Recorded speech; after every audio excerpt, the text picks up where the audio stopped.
Welcome to Grizzmakes, and today we're looking at episode 4 of this Canta build, part 2.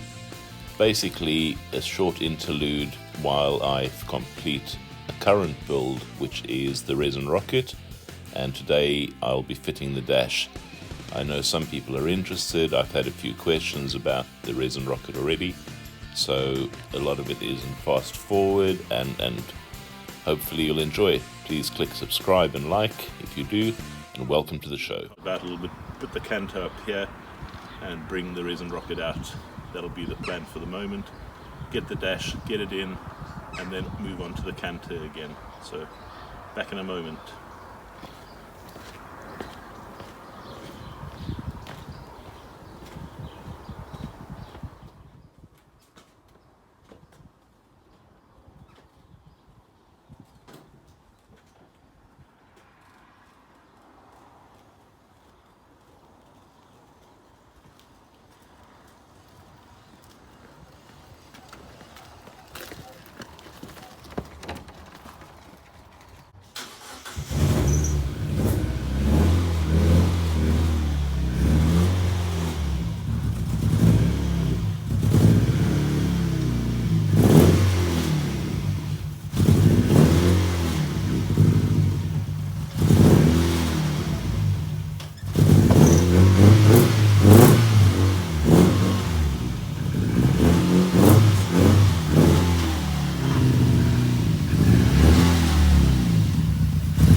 So there you go.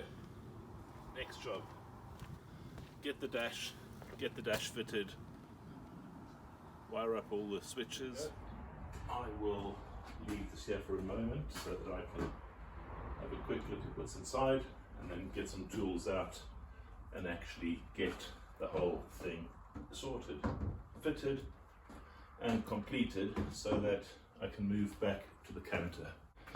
Obviously, for those that don't know, this build started life as a fibreglass Kitcar, and over the last year been rebuilt. There's some funky little touches.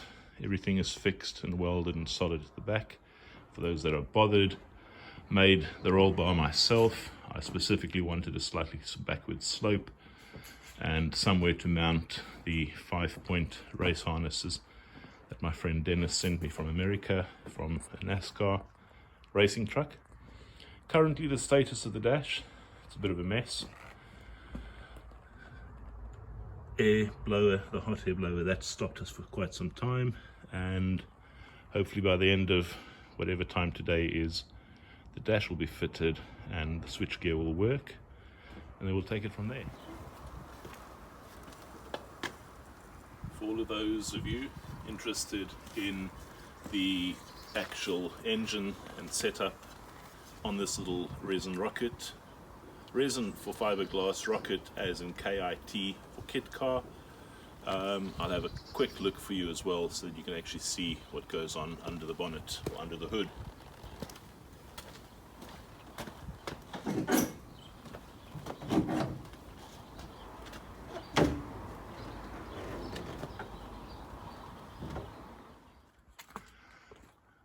MX5 Mazda or Miata donor 1.6 with very low mileage went in here.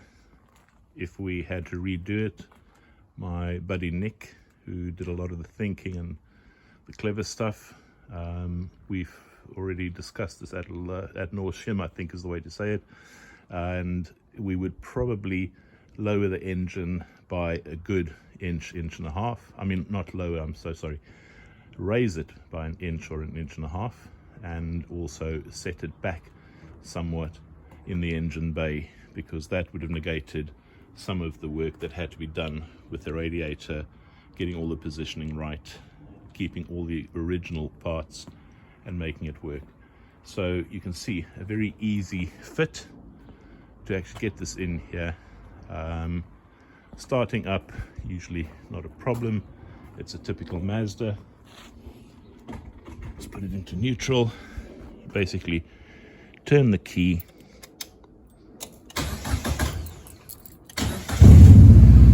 And it goes.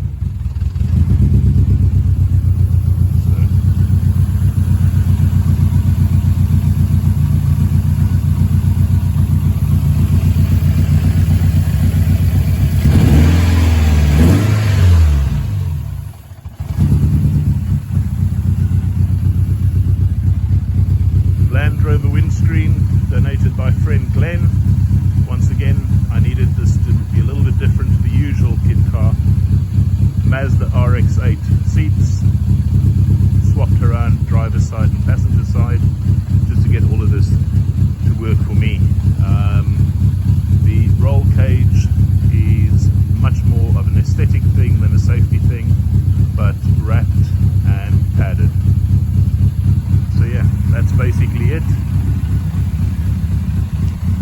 LED headlights, and they'll be replaced with a pair imported from India, brought in by my buddy Craig, that actually read RR. So obviously another nod at the Rezin Rockit name. But this is stuff that'll happen in the next few days, weeks.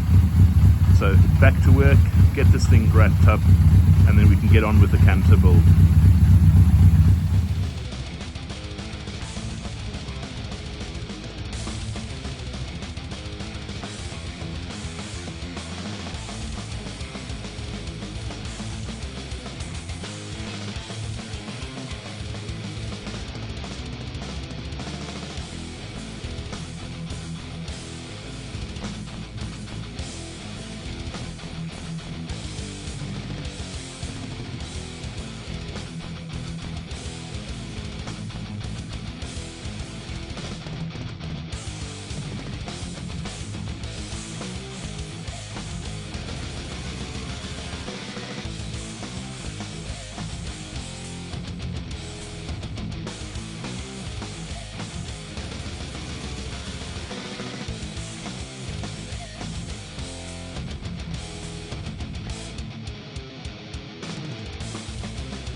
And suddenly, like manna from heaven, comes Nick with a video camera and a tripod. If you see my style of tripoding, I do have a little monkey tripod, but that's no very good. Then you know how I film. Now you know. Not exactly the best of ways. But in the meantime, the dash is screwed in. There's one spare plug. Do I care? Not really. But for the moment, until the cowls and things go in, that's about as good as it gets. And one Action Pro type camera. Tripod, really important. So, thanks Nick.